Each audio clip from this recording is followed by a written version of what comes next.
So before we jump into today's math problem, let's take a quiet moment to meditate and relax ourselves. Gently close your eyes.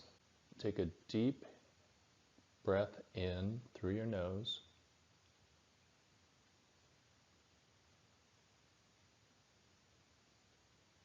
And exhale slowly, also through your nose.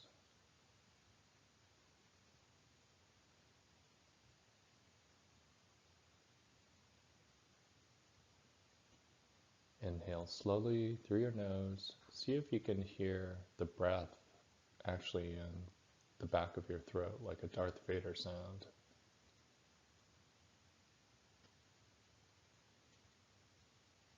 And slowly exhale through your nose.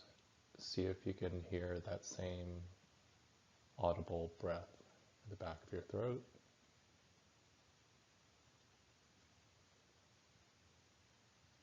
Inhale slowly and send the breath to any parts of your body that are feeling especially tense or tight.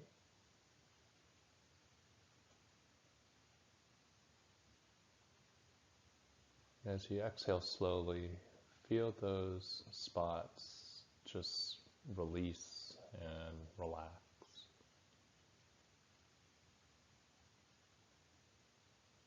One last deep inhale through your nose.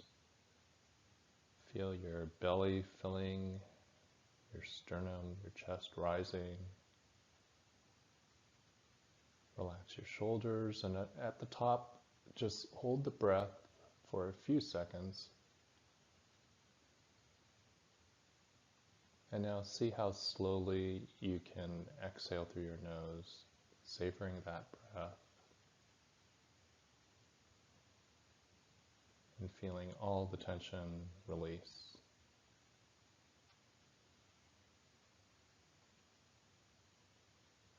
And gently open your eyes.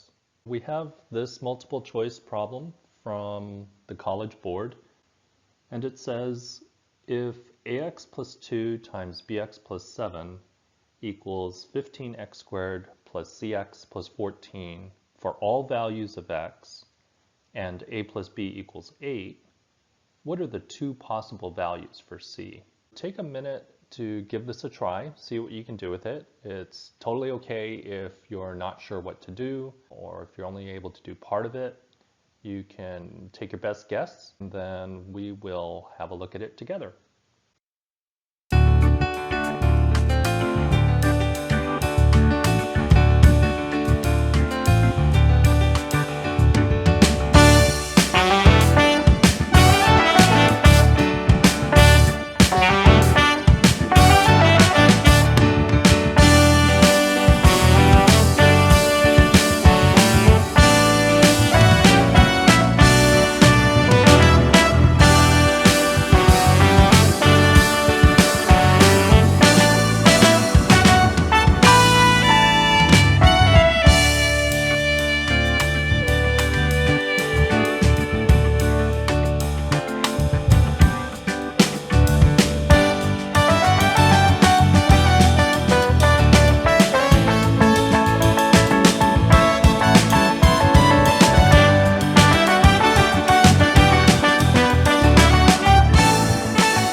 This is a factoring problem where we're told that a polynomial with an x squared term is equal to the product of two binomials. And let's think about how we would start factoring this. Well, I would set it up by first having two x terms, right? And I don't know what their coefficients are. Now let's think about what we would do with the 14. So I need two numbers that multiply to 14. What could they be? Well, 14 and 1 multiply to 14, and 2 and 7 also multiply to 14. And I'm not sure which of those pairs is the right one to use.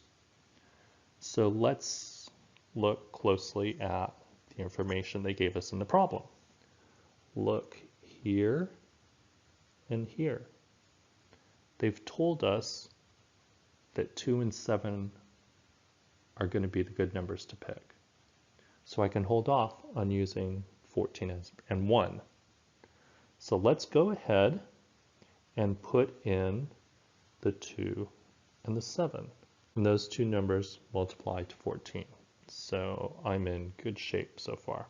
Next, I need to think about what would be the coefficients of those x terms. What do I know about those two numbers?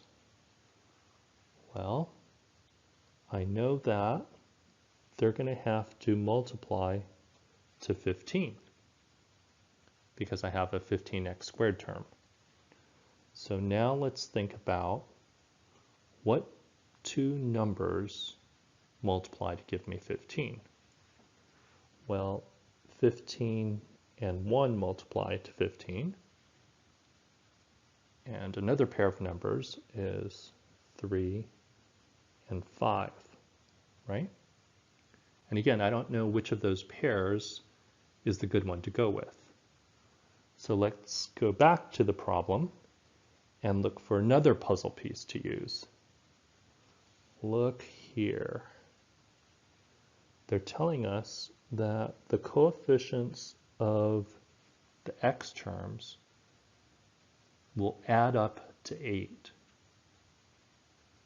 So that's indicating that 3 and 5 are a good choice for the coefficients of my x terms. We're just using these puzzle pieces to zero in on information about factoring this expression.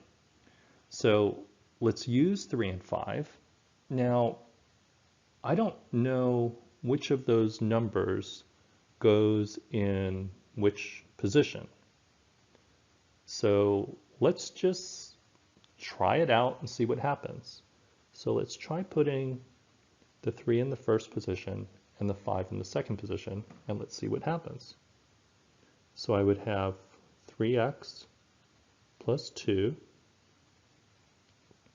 times 5x plus 7. Right? Okay. So that's good because 3x times 5x gives me my 15x squared term, and 2 times 7 gives me my 14 term. And now let's look at our middle term. 3x times 7 is 21x. 2 times 5x is 10x. And that combines to 31x. How's that looking? Well, I actually really like that because this 31 looks sort of like that 31. Let's continue by now putting the 3 and the 5 in the other positions. So I'm going to put 5 in the first position and 3 in the second position. So I would have 5x plus 2 times 3x plus 7. All I did was I used the same setup, but I'm now putting the 3 and 5 in the other positions. So I still have my 15x squared term if I multiply the first term, so that looks good. The 2 and 7 are still in place. That gives me the 14. Now let's look at our middle term. So 5x times 7 is 35x. And 2 times 3x is 6x. And if I combine those, what do I get? 41x. And how does that look? Well, I really like that because now I have 31x and 41x as the two possible middle terms. And I see that answer D indicates 31 and 41 are the possible coefficients. So I can select D as my answer. So I hope you enjoyed seeing the strategy that we can use information in the question, like puzzle pieces or like clues to zero in on which of the answers make sense. If you have any questions or if you have any suggestions or requests, please leave them in the comments below. And if you subscribe to this channel, you'll be notified of videos as they become available. I enjoyed working together, and I look forward to seeing you again soon.